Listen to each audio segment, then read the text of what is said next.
My second student is named Jonathan. Jonathan is an IEP student who is interested in his own learning. He seems very enthusiastic about learning. He has an IEP, so he has some sort of learning disability. He performs slower and learns slower than the rest of the class, and he utilizes supports like teacher notes and extra class time to complete assignments in math. This student plays football, and so he is very able to perform any sort of physical fitness task that I can ask him to do. He's an athlete. He's able to learn and to listen.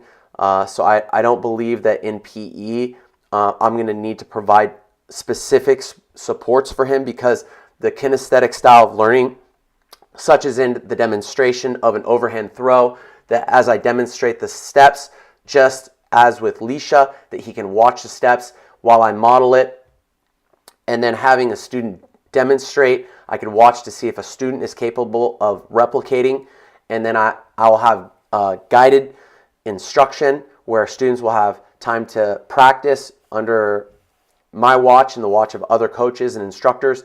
And then after that, their independent practice, I'll be able to determine whether or not he was able to understand the instruction. But in the case of Jonathan, perhaps with sports on more complicated tasks, he might need some more support as it comes to remembering plays and remembering processes and steps. And so in that case, like sending him home with teacher notes, if I have notes and I have supports that are available for him, I think that could really help him.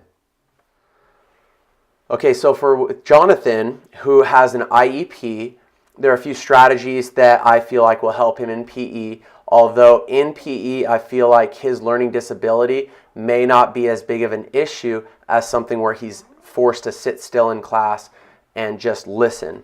So in PE, because it's kinesthetic learning, I feel that he's going to be able to have his needs met in a bigger way.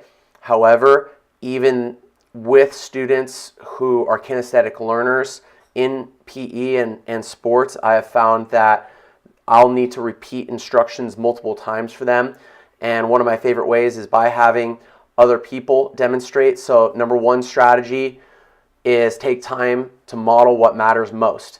And so if I could just at least take time to have a very good, if I can't demonstrate, have one of the students demonstrate or one of my assistants demonstrate, and have the most important things modeled for him. That way he is able to see what he needs to do. And then number two, I would create regular individual and small group instruction. I think having station work is really important for many different learning styles, but especially with the English language learner and with an IEP student, even with a GATE student. Basically in differentiated classrooms, I feel like stations are really helpful because you can split people up according to skill or according to learning style. So creating regular individual and small group instruction is a strategy that I would like to use. Number three is focus on interests. So of course there is an opportunity for me to learn more about what really interests him. I know that he was on the football team, so if I was instructing him, I believe that having him demonstrate something in regard to a skill that he already has can really help him to be engaged in learning and help him to feel like he is successful. So those are the three things that I feel like would really help Jonathan, a student in his situation.